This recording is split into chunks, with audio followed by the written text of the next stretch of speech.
Unplug your cleaning routine with the Ryobi 18-volt 1 Plus cordless cleaning lineup. Our powerful and versatile tools make cleaning a breeze. One battery powers over 300 products, giving you the power to do more. Visit ryobitools.com to learn more, exclusively at the Home Depot. The numbers told the story, they always do. It's one of those idiots who believe in analytics. This is a numbers game with Gill Alexander on VSiN. Good Monday morning to you. It is a numbers game at VSiN, the sports betting network, VSiN.com, Game Plus, iHeartRadio, YouTube TV. It's Gill Alexander. It's Kelley Bydlon on this Memorial Day 2024. Everybody's got their bunting out for baseball. Baseball not with the full schedule somehow on Memorial Day. I don't know why they don't have the full schedule anymore. Yeah, they really should. It's 11 games, but it's not the 15 that we used to be accustomed to. On the show today, Jake Hahn on the NHL playoffs. Get ready, NHL. You're about to take center stage for a long time, feels like. And we'll talk to Mike Somich at the end of the show today. We'll take we'll have a baseball break with Mark Borchert here coming up momentarily. Kelley, June 6th. That is when the NBA Finals begins. It is set in stone. It is not this Thursday, it is next Thursday. That is 10 days from now. We potentially could be done with the conference finals tomorrow night. Yep. That would be a 9-day rest until an NBA Finals, which they set in stone. You and I were talking about this off air before the show. They set that in stone, maximize advertising dollars to make sure that there's no rest disparity for one team or the other heading into the NBA Finals. But it does seem like this is becoming more normal. There has never been two conference sweeps in the history of the NBA playoffs. Last year was the closest we got, where the Nuggets swept the Lakers. Pretty competitive as far as sweeps go. Yeah, it's very much like these two series right now. That's right, like the Mavericks T-Wolves. The Nuggets swept the Lakers, and if you recall, the Heat were on the cusp of sweeping the Celtics until the Celtics forced a Game 7, and then the Heat smoked them at the Garden. By the way, if you're wondering how many best-of-sevens in the entirety of the NBA playoffs have ever gotten to a Game 7 like Boston did to Miami last year, the answer is, Kelley, I have that. You ready for this? Boop, boop, boop, boop, boop. Only 4 teams out of 154 occurrences have ever even forced a Game 7. Now, let me ask you this. Wait, say that stat again? So 154 times in the history of the NBA, there have been 3-0 leads. Okay. That was a 3-0 lead. Okay. So to force a Game 7. To force a Game 7 after a 3-0 lead. Okay. Only 4 times has it happened, and one of those was Boston getting Miami to a home court Game 7 last year. But 0 times has that. But 0 times, 0-4 in those 4 games to actually get the 4-game comeback. So I ask you to begin the show. And by the way, this is a reminder for the old schoolers out there, because those of us of a certain age, we're getting back to the NBA Finals. For the last decade, we've been back to a 2-2-1-1-1 format, just like the rest of the playoffs. From 1985, Kelley, to 2014, the NBA playoffs switched, if you remember, to a 2-3-2. And the reason for that was in the 80s, Boston and LA were such stalwart dynasties that David Stern at some point decided, you know what? Was it David Stern or Larry O'Brien? I think it was David Stern by that time.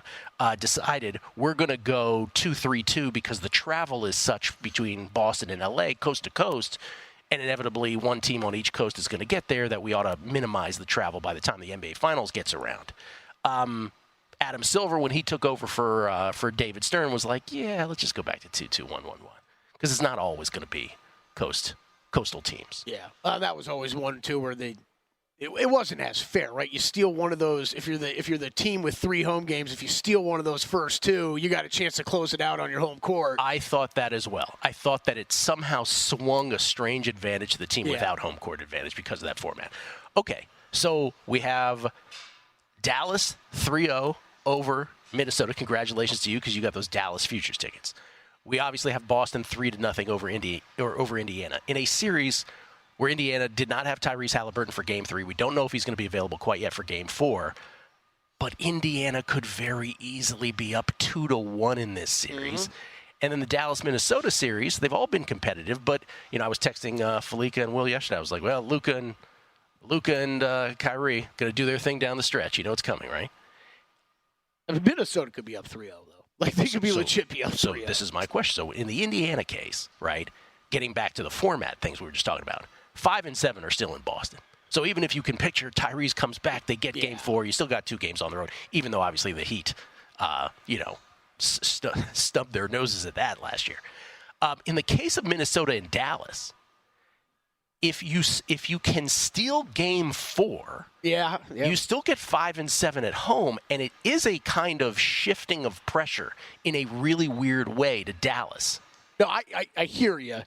I think that was a... So could it happen is the question. Do we have a puncher's chance or no? I mean, look, I got Mavericks futures tickets, and you could tell me that I'm safe. 154-0 is the history, right? I'm good. It doesn't. I'm not feeling that way yet. I think that's more of a bettor's mindset, right? Of these have cashed. Like I'm not thinking that way yet. But I will say, as someone holding Mavericks futures tickets, oh boy, did Game 2 and Game 3 both feel huge. I mean, all 3 games, right? But to steal one of those games, or to beat Minnesota in Minnesota on a Luka Doncic last-second shot, to steal a win there, and then. I mean, when Minnesota kind of surged back in that game last night, and then Kyrie and Luka took over in clutch time, were just amazing as they have been all series. Same thing, right? Like just to be able to walk out of there with a win in a very, very tight game felt massive because of that, right? If you steal 1 or 2 in Dallas, it's a brand new series all over again. Indiana 90-1 to come all the way back. Again, we don't know about Tyrese. Games 5 and 7 will be in Boston. I'm looking at a book where Minnesota is south of 12-1. Are you serious on this? You got to shop around for these, obviously, but I'm looking at one where they're south of 12-1 to come all the way back. Okay, whatever. That's not a good price. I don't even think DraftKings has it posted. Oh, no, I'm looking at it in a certain spot here. Yeah, DraftKings doesn't even have the Pacers-Celtics series price up. Let me just ask you this. And yes, Timberwolves 10-1. Yeah, like, well, really? Yeah. That's all you're giving me? Yeah, that's all you're getting. It's 0-154. 0-154. All you're getting is 10-1. Yeah, that doesn't seem like a good bet. And like Karl Anthony Towns seems to have forgotten how to play basketball. Okay, so most of you and me you and I were texting yesterday, and I think it started by me saying, "Has there ever been?" And yes, we're going to bring this up one more time because I haven't brought it up in a couple weeks. Has there ever been an award given to a player? I'm talking about Rudy Gobert winning Defensive Player of the Year. That was so quickly and resoundingly and repeatedly shown to be utter nonsense as it has in this postseason. Like the people who voted for Gobert, I'm not talking about them admitting it publicly. I'm talking about when it's them and their pillow as they sit and their final thoughts of the day. They have to know this is a sham, right? You would think so. Yeah, you would think so. I think this series, again, we were texting all this yesterday, but this series goes even beyond that to me because you're talking Coach of the Year, Defensive Player of the Year, best defensive team by remember, we talked about this before the series. I brought it up multiple times. The defensive ratings at the regular season, the difference between where Minnesota was and the second best team was the same difference between second and 13th. Yeah. That's how good Minnesota was all year. They got that going for them team defense-wise. The Defensive Player of the Year that we all gave a lot of credit for the team defense too, right?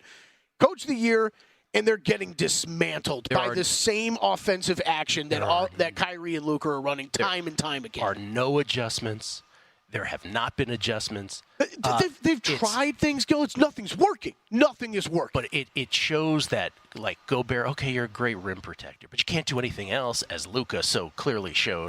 Definitely can't put him on an island one-on-one with those guys. Oh, my gosh. At the end of Game 2, the greatest example of that, as he just floundered trying to keep up with Luka. By the way, those post-game interviews with Kyrie after Game 1 and Luka after Game 2 were some of the greatest television interviews you'll ever see after a game, where both Luka and Kyrie sort of sheepishly, when asked about, how do you fight this defense, and they both kind of with like a wry smile, quietly, well, we take what we just adjust to what they give us. Luka even came out and said, "Oh, I'm not doing very well right now. I'm not very I don't know if he said fast in his somewhat broken English or whatever. He goes, I'm faster than him though." Yeah.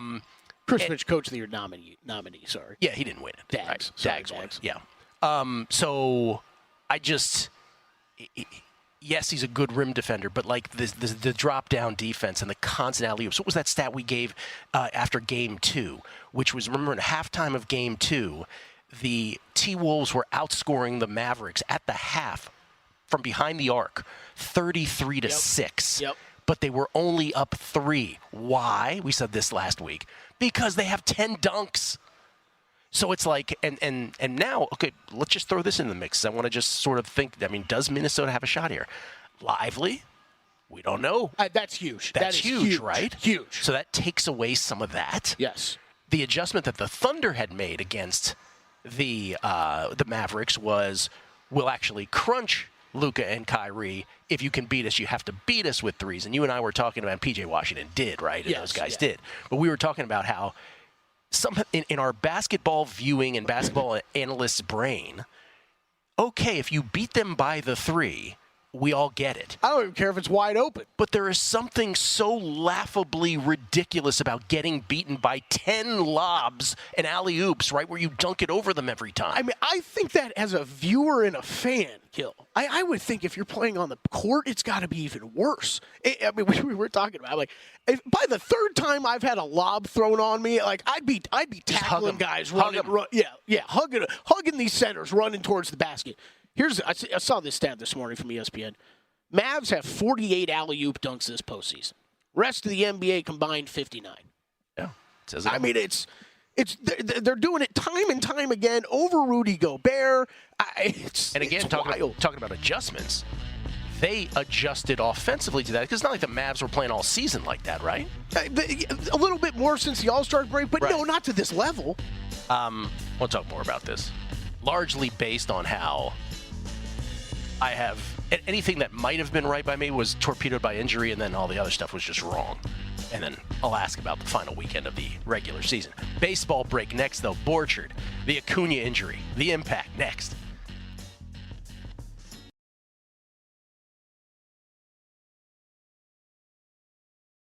A numbers game on VSiN, the sports betting network. It says we're so close to crowning an NBA champ. You know, after that delay, up to the NBA Finals. Then we will. And with the action heating up on the court, it's even hotter at DraftKings Sportsbook, an official sports betting partner of the NBA. New to DraftKings, listen up. New customers can get a no-sweat bet up to $1,500. Just deposit at least $5, and you'll get a bonus bet back equal to your first bet if it does not hit.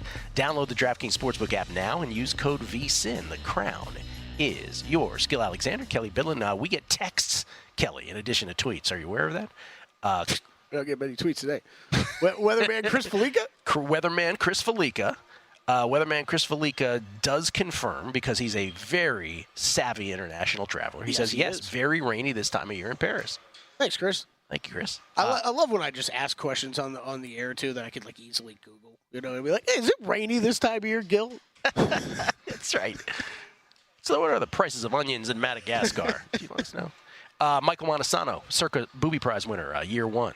$100,000. She said these playoffs have just installed Wemby as a -200 favorite for Defensive Player of the Year when the odds come out next year. Oh, that's Gobert 8-1.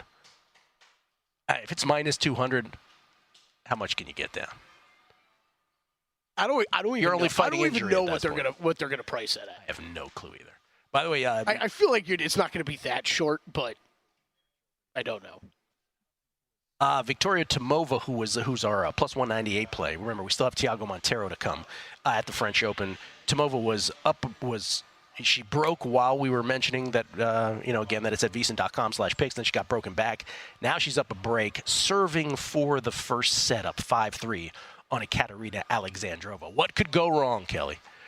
In a early, by the way, 24 hours into the French Open, our most defining thing is that we were up 2-0 in a play yesterday, 2-0 in a men's match, and we gagged it. Ugh. That was Terence Atman, French player. Can't ever trust him. By the way, during the match, Terence Atman got upset that he lost a point. He hit a fan with a ball that he hit, which usually is an automatic disqualification, but it was like home cooking because he's French, and they're like, "Are you serious? You can keep playing." Yeah, I thought we were done. He's like, "Hey, you can keep playing. You can lose this in class." It was ridiculous. Jake Hahn joins us ostensibly to talk about hockey, but he knows tennis too, and I think he's got some French Open plays. He comes to us courtesy of the Progressive Guest Line, which is exactly how Mark Borchard came to us. Jake, how you doing, man? Doing great, guys. And I was chatting with you before I came on, and we were kind of going over some plays that we could have left that have started, and we're both on Tomova. So yes, I'm hoping we did not know that. Out this first set, and we can get some good vibes here to start the day. At JHahn4, that's number 4. Jake is the co-host of the Point and Fantasy Hockey Show on Sirius XM NHL. Any other thing that you have pending today in tennis? Or is that it?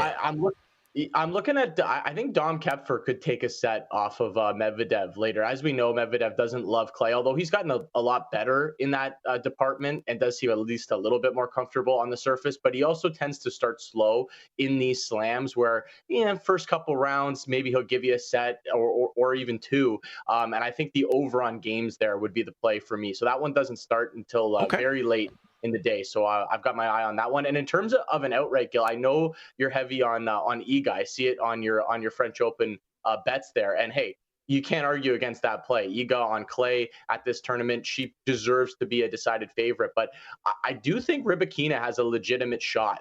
Just if they ever do get into a head-to-head situation, which wouldn't be until the final. Rybakina around 8-1, I think is where I got my eye, at least for some value on the women's side. And can't argue with her, as she's always live and everything. Okay, by the way, a set point for Tomova. We are burying the headline, of course. The biggest thing that is going on at the French Open right now is that Rafa Nadal, winner of 14 tournaments here at Roland Garros, is taking on Sasha Zverev. And when it first turned on the TV next to us, because I'm looking through Kelley, Zverev had already won the first set, and he was about to break Nadal in the second set, and I was like, oh, no, this is not going to go very well. Nadal, by the way, not committing to this being his last French Open. He's leaving it open. But then we did the show went on for a couple minutes, and I turn, Nadal breaks Zverev. So Rafa Nadal up a break in set number 2, and it is pandemonium at Philippe Chatrier. I don't even know if they're playing at Philippe Chatrier. I just wanted to say it. Poor Zverev. Yeah. Anybody with that doesn't have a ticket on him, there's no way they're rooting for anyone but Nadal. Come on, Rafa. Okay, let's get to hockey. We were just talking earlier, Kelley and I was, specifically I was, about how these NBA playoffs, man, what you think you know either gets torpedoed by injury or then you just don't know. Some other stuff just flat out.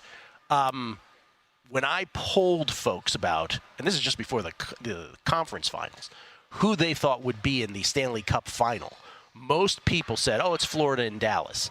If I remember correctly, you did not. Didn't you say the Rangers? Well, my pre-playoff pick was the Rangers and the Edmonton Oilers in the Cup final, guys. So as you know, when you get this far with it, you get into and obviously you see a lot of things through the first couple of rounds, right, that might change your view. Even though your team's got through, I might look at it and go, well, yeah, Florida's playing so great now, and Dallas looks really deep. So should I change my mind? But I just sort of sticking with that preseason prognostication or pre-playoffs prognostication. And look, the Rangers have had to work for their wins, guys. It has not been easy for them by any means to be up 2-1 in that series against the Florida Panthers. And sometimes you just win your overtime games, and that can be the difference in a really close, tight series. Florida knows that from the other side last year, right? We saw their run to the Stanley Cup final, and it seemed like they won every single close game, every single overtime game, 1-goal game went the way of the Florida Panthers. So at least early in this series against the Rangers, they're getting a taste of their own medicine, where game 1, they completely dominated and deserved the win. And then 2 close games, game 2 and 3, that could have gone either way. We could be talking 3-0 Panthers right now, but the Rangers find a way to win a couple of close 1-goal overtime games. And that can sometimes be the difference in these series. Okay, so you, because of your pre-playoffs prognostication, as you put it, you would not be the guy to say Florida plus 127 right now, down 2-1. Would you if you didn't have that thought, if you had never made that prediction and you were coming in here blind, would you say to people, hey, Florida plus 127, pretty good? Well, I think if you're looking to bet Florida in the next game, right, in game 4, where they will be on home ice, they'll be priced around, I believe, minus 150, minus 160, just like they were in yesterday's game. If that's your thought, if you feel like Florida's going to win that game, then I think you take the series price instead, thinking, okay, they're going to tie this thing up 2-2. Yes, the Rangers will still have home ice advantage either way, but I think it's a nice way to get some plus money instead of having to lay the chalk in that game. Or you stay away, you wait to see what happens, and if they get down 3-1, then you're obviously going to get a much better price if you still feel like the Panthers can come back. It won't be for me, guys. I'm just going to continue to stick with the Rangers, and I'm going to wait till tomorrow to see if I actually make a play on them. But it's a pretty tempting price with the Rangers at around plus 140, whatever the number is for tomorrow's game. I think that's a pretty nice price for a Rangers team that should be able to keep these games close. Wow, Rangers trying to win their first cup since 1994 and the Mark Messier team. Rangers are plus 146, I'm seeing, tomorrow night, game 4 back in Florida. Rangers up 2-1 in the best of 7 Eastern Conference Finals. All right, tonight, and I was just, we were saying earlier, because the NBA might be in a situation where we're going to have a long break here, so hockey's going to be front and center. Tonight is Game 3 of the Stars and the Oilers. The Oilers were able to take Game 1 in overtime against the Stars. Stars were able to knot it back up in Game 2. We're in Edmonton now. Our buddy Andy McNeil used to come on the show all the time. He lives in Edmonton. And I was asking him, I was like, okay, what bets do you have? He says, well, I have the Stars to win it all, but just for the people of Edmonton, I wouldn't mind losing the bet and seeing this happen. How do you feel about this? Edmonton is minus 125 in Game 3. They're a slight favorite. And when it comes to the series price, it's a complete coin flip at this point. Yeah, well, look, this is a tough one to predict, guys. I will say probably the toughest series I've had. And like I said, I sort of stuck with my pre-playoffs. I think that broke the tie for me, being like, well, I picked Edmonton to go to the Cup final. So if I'm having a tough time deciding this series, let's just roll with the Oilers and see what happens. But so far, this series has gone exactly like every Dallas Stars series so far throughout the course of the playoffs. They lose Game 1 to Vegas. They come back. They look dominant. They win that series. They lose Game 1 to Colorado. They come back. They look dominant late in that series and they win it. And same thing here. They lose Game 1 against Edmonton. Well, they just bounce back and they play a dominant Game 2. So we'll see if they can carry that in to the road in Edmonton tonight. But I am still going to continue to stick with the Oilers and trust in this team. I am worried about the health level of their star player, Connor McDavid. It does seem like he's playing at less than 100%, but an 80% Connor McDavid is still better than probably almost every player on the ice. And they do still have Leon Draisaitl there, who's done a great job carrying this team as well. And I've also really liked the under in these games as well. I don't think Edmonton gets enough credit for how great they are defensively and the improvements they've made there. And we know Dallas isn't afraid to lock it down. I think especially on the road, that's the type of game that they're going to want to play tonight. So I like the under once again. I'll run that back from Saturday. All right, real quick, 30 seconds. Conn Smythe, Igor Shesterkin plus 370. Jay Gottinger, 6-1. Connor McDavid plus 650. Draisaitl plus 650 as well. Everybody else double digits. You have a thought? I like Leon. I like Draisaitl. Like I said, I do think McDavid is a little bit compromised here. So if the Oilers are going to win the Stanley Cup, which is kind of crazy to say, a Canadian team possibly winning the Stanley Cup, I think Draisaitl is the guy that's going to be hoisting that beautiful Conn Smythe trophy, one of my favorite trophies in pro sports. Yeah, I think Draisaitl is worth a shot there, plus 650. Because you're right, Connor McDavid looks diminished. Todd Wright, our buddy Todd Wright, is going to have a tough time if a Canadian team wins the Cup. His head might explode. He just doesn't think it's going to happen. Thank you, Jake. Appreciate it. Thanks, boys. Have a great week. A numbers game on VSiN, the sports betting network. And Tomova serving for the match gets broken. For a limited time only, we're slashing the price of our annual subscription, normally $240. You can now secure your subscription for just $199. Sign up today, and we'll throw in an extra 2 months for free. That's 14 months of Visa Pro access for less than 50 cents a day when you use promo code ANG. But hurry! The special offer is only available until May 31st. That is Friday. With VSiN Pro, you'll get immediate access to our daily best bets, complete with a leaderboard showcasing the hottest VSiN experts, betting splits that reveal where the money and bets are trending for every game, exclusive betting systems, premium analysis, and 24/7 video content. Remember, the offer expires May 31st. That's this Friday. So visit VSiN.com/subscribe now to grab your 14 months of VSiN Pro for just $199 with promo code ANG. Promo code ANG like a numbers game. Get it now. 4 more days. That's VSIN.com/subscribe. It's Gill Alexander. We get tweets on this Memorial Day. Always appreciate the feedback. Also got a lot of tweets from Bren and Brandy with an I and that kind of thing, Kelley. Big fans of ours. Come on, dude. Big fans of ours. Bruce Dobig. I got a Grace on here. Yep. Nothing to say. But as a Canadian, today is not a holiday, so I'm watching. You sounded lonely. However, I remember hosting radio on Christmas Eve. Only cabbies called. Courage. With the Dan Rather exit. Courage on his tweet. I love that. Spence. listening from a Madagascar bazaar, and the onions are 37 cents a pound. Thank you very much for that as well. I appreciate it. Jamie Samuel. So I was walking through New York preparing to watch the French Open, listening to your show, and I walked right by this. I know it's a favorite for you in Vegas. Cheers. He walked by Carbone there in New York City. Wow, okay. Nice little shot of the awning there. And Corbin, morning, guys. Absolutely PO'd that I lost my headphones today before work. Can't listen to ANG this morning, but please, someone bring up the hundreds of Wolves fans groaning as the 4-time Defensive Player of the Year Gobert switches on to Doncic. I think everyone knew what was going to happen. Yeah, man. Mike Rouse, should we expect Gill to go full Wishnev at the Giants-Yankees game on Friday? Oh, I will totally go full Wishnev if that counts. Teasers and parlays, are we sure Gill will be giving back the tribe to Adam Burke after May, rooting for that to get home? I got to give him back the tribe. Yeah, I don't know. He said the same thing after April. I know. I lied. And then a somber note here. This is from Jesse Welch, but it needs to be said. R.I.P. Grayson Murray.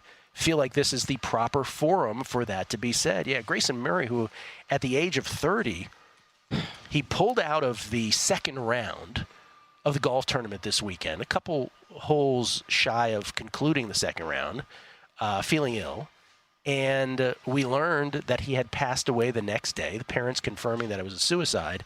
And Grayson Murray, dead at the age of 30. And it really did cast a pall on the rest of that tournament. Which was, I don't even know, Scottie Scheffler did not get there. It was ultimately won by Davis Riley, who won by 5 strokes. Scheffler and Keegan Bradley were 5 strokes back. But it really, to talk about the actual result of the golf tournament seems kind of unimportant. Yeah, it was tough. First individual win for Davis Riley was a big win for him. But Grayson Murray stuff's just crazy. It's so tough. We try to talk about. I like that the mental illness is becoming more of a conversation. It's something that needs to happen. And this is a guy who was very public with some of the struggles that he had from that standpoint, battle with alcohol and stuff like that. It's just so tough when you know people that are suffering through some of that stuff aren't willing to come out and talk about it. So to have the courage to come out and talk about it, and then see something like this happen, it's just horrible. It's tragic. And props to all the golfers out there, man. Like, you could tell, for everything we've talked about in golf for all the past couple of years of this divide with LIV, and you don't know how these guys feel about each other, to see that how that had rattled so many of those guys. And really, you get, like, the PGA Tour is still a family, and those guys are traveling and seeing each other week in and week out. Who was the Peter golfer? Malnati was the guy who was breaking Peter down. Malnati. Amanda Balionis was doing an interview with him, and he just broke down. And he's right. He's kind of the same type of player. Like, this is such a grind, and we never think about what these guys are dealing with in their own lives, because we just think about the competitiveness of the tour and what they're trying to go through and everything there, and we don't factor in everything else that's going on in their lives. 30 years old, it goes without saying. It's just tragic. Mike Somich, no way to artfully segue to this, but Mike Somich joins us to talk about some bets. Mike, of course, the co-host of The Handle here weekends at the network with Matt Brown at Samobomb18 on the Twitter machine. How you doing, Michael? How's it going, man? Doing good on this Memorial Day, Gill. Looking forward to doing this, and then headed to the beach for the day, so I can't complain. Oh, where in Santa Barbara are you? Yes, the beach. We're gonna go up in Goleta with one of my daughter's friends. Oh man, good life. Good life. Weather in Cali is cooperating, I'm sure. It's sunny and 70, just like every other day. Man, oh man. Okay, Kelley and I, we finished the last segment by talking about how difficult it is when it's 3-0 in a series, in both of these series, 3-0 just generally in any of these best-of-7 series, to really sink your teeth into a Game 4 line. Celtics are favored by 7 tonight in Game 4, trying to close out the Pacers in Indiana. Total's 222.5, and the Mavericks are 2-point favorites against the T-Wolves in Game 4 tomorrow night back in Dallas. Do you have a play on either? Not right now. I mean, it's tough to play these game fours when you have these 3-0 leads because motivation becomes a factor for both sides. It's funny to say that because you'd assume both sides, one wants to sweep, the other wants to make sure they get a game, would be motivated. But we've seen in the past in game fours that it's generally one side or the other that comes out and is motivated to be able to win the game. The Celtics, we have seen them sleepwalk through multiple games in the Eastern Conference Finals. I don't really want to jump in and back them laying the 7.5. If anything, I'm looking at some player props here. I think Derek White has the possibility to have a big game, especially if we don't see as many minutes from the stars, Brown and Tatum there on the Celtics side. He's sitting at 15.5. So if I play anything here, I'm taking 15.5 or possibly the under here, sitting at 222.5. In the second game, look, I like Dallas. I bet Dallas before the series started in the series. I've got a future ticket on them. But I'm going to wait, and I'm going to see what the score is after 3 quarters. If I get a situation where I can get Dallas in at a cheap money line heading into the fourth quarter, let's say it's tied, let's say Dallas is up 1, down 1, somewhere in that range, and I'm sitting there and I'm looking at -110 to -130, I just trust this Dallas team so much more in the clutch. And if we're tied at that point, I assume we're getting equal motivation from both sides, and Dallas able to pull it out in the end, just like they have been the last 3 games here. It's the difference in the series. Dallas is a clutch team, and you've got Minnesota who struggles scoring in the clutch at times, and that's really reared its head all 3 games. No, we alluded to it earlier. It is the single biggest thing. There is nothing that we have seen that would in any way dent your perception that in crunch time, Luka and Kyrie are going to figure it out, right? Like, it's just, this is what we've seen. It's so they make the right decisions every time down court. They defer. When they're supposed to. They play the defense they're given. So I couldn't agree more. What about the hypothetical series price between the Celtics and the Mavericks? The Celtics were -280 last week. They're still -230. The Mavericks are +190 on the comeback. Does that interest you? It's interesting to watch how this has moved because it actually opened -300 +270 as Boston the -300 favorite over Dallas when both these series started, and we've just seen it kind of plummet consistently. It's funny that it's 3-0 on both series, and yet we're not staying anywhere near that number. People respecting Dallas more, and I think people are watching this Boston team kind of sleepwalk through Indiana and saying, well, are we really sure they're going to be able to turn it up in the finals? Yeah, if you don't have a Mavericks ticket by this point, I would recommend getting one sooner rather than later. I don't think this stops moving. I think that when we end up getting this matchup, let's say both of them sweep, I think we might end up seeing Celtics -200 by the time this tips off. So if you like the Mavericks, the time to bet them was at the start of the series, but if you haven't gotten them in and you are planning on betting them, I would bet them sooner rather than later because I think there's a consistent amount of Dallas money coming in just because of the narrative that's formed around the Celtics at this point. The 3 of us before on the break were talking about how last year the Mavericks, we forget about these things because we're so wrapped up and we're a hamster on a wheel with all these sports, but the Mavericks openly tanked with Luka and Kyrie down the stretch last year because if they fell out of the lottery, they lost their pick. So they got in the lottery, they got the 10th pick, and they ended up picking Lively. Just massive. Generally speaking, Mike, are you a pro tanker? Yeah, of course. Look, if you're in a situation where it can better your franchise, what are we doing? Isn't that the whole point? Is to better your franchise? So go ahead and tank if you think it's going to do it. Like, I don't understand why people get so upset about teams tanking when, if like I'm a St. Louis Blues fan, when I know we're not going to make the playoffs, I hope we stink. I hope we are the worst team in the NHL because then we get the first pick. It boggles my mind that teams don't want to tank or fans don't want to tank once their team is not going to be able to make a run. It's funny looking back at that Mavericks situation now because I was someone in the moment. And I don't think my opinion really changes on this because it's the whole Luka Kyrie thing this playoffs, right? If you have those 2 guys, you're always going to have a chance. So that still holds true from last year. But, man, where would this team be without Derek Lively now? Where would they be without him in the future? This guy could be a big-time player for them for years to come. And I just have to say, when VSiN first started, and I talked about Tankathon 2018 and the race for DeAndre Ayton, how much incoming I took. People, they're not tanking. I was like, it's not the players, it's management. They're doing it. And people are super warm to it, right? But back then, what's that, 6 years ago? People were like, what are you talking about? No, not only is it a thing, it ought to be a thing for everyone in certain situations. We'll come back. Mike has hockey thoughts for tonight, perhaps beyond, as hockey may take center stage here for the greater part of a week. That's next. Numbers Game, VSiN, the Sports Betting Network.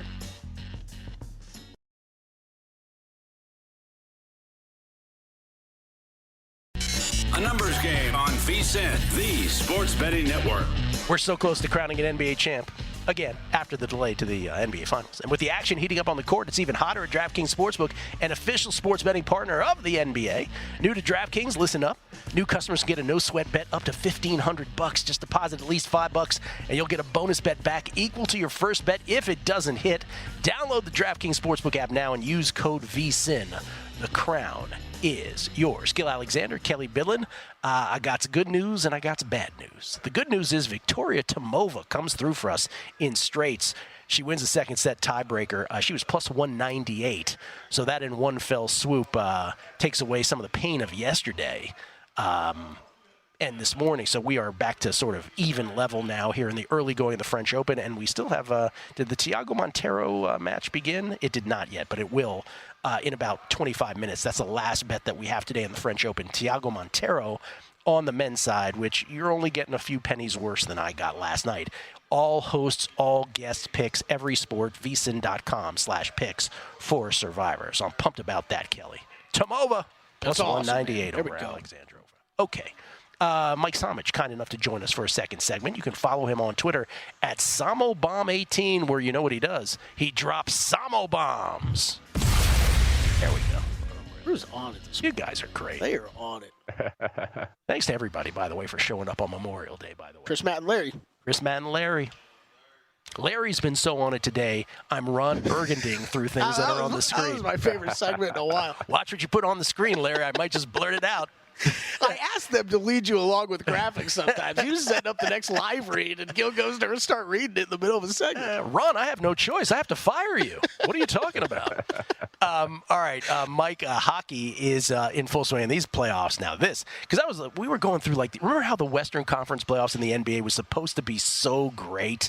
And if you go through the series, the bracket, then the series outcomes, it's horrible. It's bad. I don't know about you guys, but I keep being, maybe this is just the NBA fan in me, but I keep saying this, right, every time, Gil. Yeah, but next round, it's going to be good. These are all the series outcomes in the Western Conference playoffs, which was supposed to be the greatest conference playoffs ever. 4-0, 4-0, 4-1, 4-2. That's the first round. 4-2, 4-3, 3-0. So at least they've got a 4-2, 4-3. What are best series so far? I was thinking about this yesterday. Denver, Minnesota. Denver, Minnesota by and far. Then two Knicks series? Knicks Sixers and Knicks Pacers? Yeah, but that was so hyped up beyond. And we're talking about all these teams that are not going to be here anymore. Yeah. I still think Nuggets T-Wolves the headline of the whole playoffs so far. And all the Somich-induced injuries in the Eastern Conference, where now I owe you dinner, Mike Somich. Where do you want to go? Well, I'm looking forward to going to the sushi spot with you, Gill. And to be honest, the other bummer about the NBA playoffs, we talk about that Timberwolves-Nuggets series. There were 6 blowouts in that series. Yes. We didn't get any good games. It's not even in the 4-3 series. You have these moments where it's we got a big game winner here, big game winner there. You look back and you think of Jamal Murray's 2 game winners. Those might have been the only 2 really late shots before Luka Doncic hit that 3 to go up 2-0. We haven't had exciting games in the exciting series. Remember that moment when Jamal was hitting those and we had to have the conversation of Jamal Murray has this unbelievably interesting NBA career where he's never been to an all-star game, but yet he is a champion who has made a myriad of game winners and just amazing has amazing performance in the playoffs. It's unlike any other player. And now it feels like it was 3 months ago when we said that. Yeah. All right, It's pretty wild. Yeah, let's get to hockey. Let's start with tomorrow night first before we get to tonight. Tomorrow night's Rangers-Panthers. It's Game 4 back in Florida. Rangers are up 2-1. Most people didn't necessarily think that was going to be the case. Panthers are minus 168. They're big favorites in Game 4 to knot up the series. Rangers are plus 145 on the comeback. And when you go to the series price, the Panthers down 2-1 are a pretty juicy plus 130. How do you play this? Well, I played it yesterday when it was plus 145. This opened at minus 165 Rangers, plus 145 Panthers. I would still play the Panthers at plus 130. Unlike the NBA games, the NHL games have all been very close in these series. Just phenomenal hockey games. Yesterday, if you missed yesterday's Rangers-Panthers game, you missed a classic. And it was a situation where Shesterkin, the goalie for the Rangers, absolutely stole the game. Headed into overtime, the attempted shots were 92-35 for Florida. So they'd almost tripled them up in attempted shots. They controlled the entire pace of the play. But timely goals, bounces, that's what matters a lot of times in these playoffs, as well as big saves. And Florida's been the better team in all 3 games, yet they are down 2-1 in the series. And it's ironic because Carolina was the better team in the first 3 games against the Rangers, and yet they were down 3-0. I expect Florida is going to continue to add this pressure that they've had on the Rangers all series. And at some point, you have to think you're going to be able to beat Shesterkin a couple times, as well as not just get these fortunate goals that you're getting from the Rangers right now. I mean, you saw a couple phenomenal plays by the Rangers youngsters there to get breakaways and be able to cash those in against Bobrovsky. They get 2 goals in 25 seconds in the first period after the Panthers go up 1-0. I just don't believe that these breaks are going to continually happen for the Rangers here. I think the Panthers are the side to be on. You can get them, like I said, plus 130 in the series. I would still take the plus 130 number. I think a fair is closer to plus 115. I expect them to win game 4, and then we make this a 3-game set. And they've dominated, like I said, every single game in this series. They have the better offense. They clearly have New York's number from a forechecking perspective. The pressure that they're able to create on the Rangers in their own zone has just been relentless. And the Rangers haven't been able to handle it very well and get the puck out of their zone.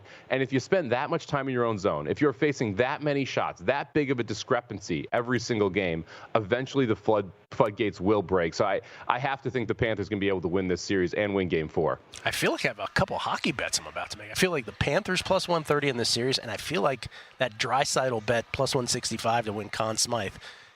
I know you're a big Stars guy, but let me ask you about tonight's game. Edmonton 1-1 in the Western Conference Finals. Game 3 tonight. Edmonton took game 1 in double overtime against Dallas in game 1. Stars even it up in game 2.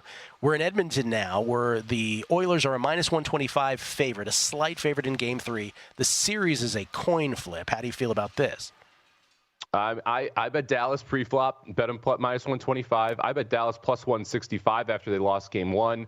If you go back and you look at the game 1 numbers, if you look at the simulations from multiple sites, Dallas had a 52-55 win percentage over 10,000 simulations in game 1. They won expected goals in game 1, yet they lost the game.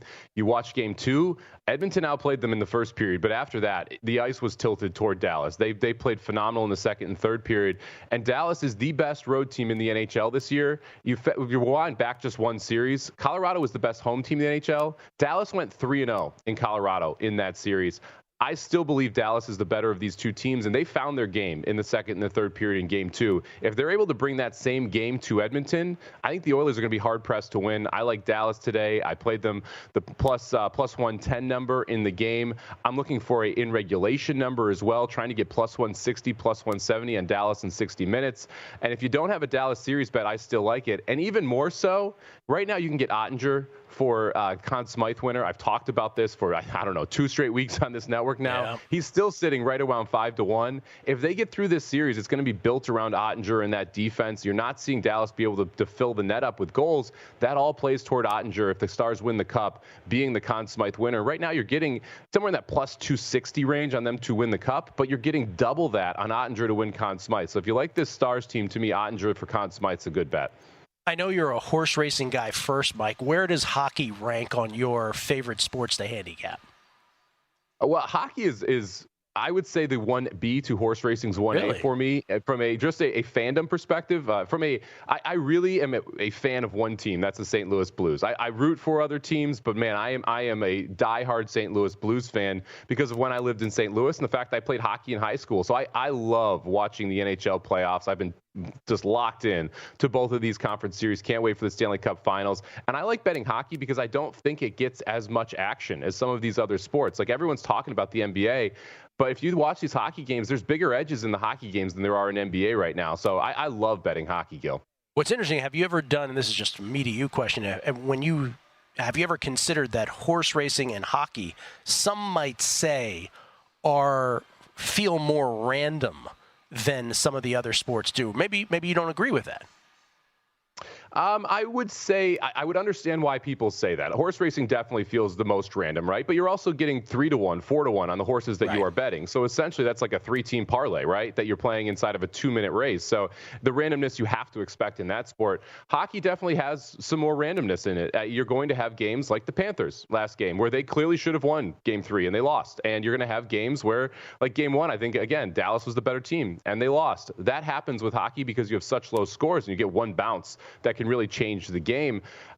I like the randomness, Gill, because I think it allows you to play certain scenarios out, and you're going to get situations where it's hard to say, well, because of that randomness, one team should be minus 400. You rarely see that in hockey, and so I think it gives you an edge when you were betting because you have more randomness in the sport. That is why I asked the question, because I knew you would have a heady answer. You embrace the randomness, and the market prices make it worth your while. Mike, I appreciate it. Thank you so much, and we'll talk Belmont Stakes next week. Sounds great. Happy Memorial Day, everybody. Have a good one. Mike Somich, everybody, co-host of The Handle. Weekends with Matt Brown here at noon Eastern, Saturday and Sunday at VSiN. If you're on the radio side, Gojo and Golic are next. Pictures, best bets at VSiN, the sports betting network. Enjoy. Unplug your cleaning routine with the Ryobi 18-volt 1 Plus cordless cleaning lineup. From the soap-dispensing telescoping power scrubber to the advanced stick vacuum, Ryobi has a solution for every cleaning task. One battery powers over 300 products, giving you the power to do more. Exclusively at the Home Depot.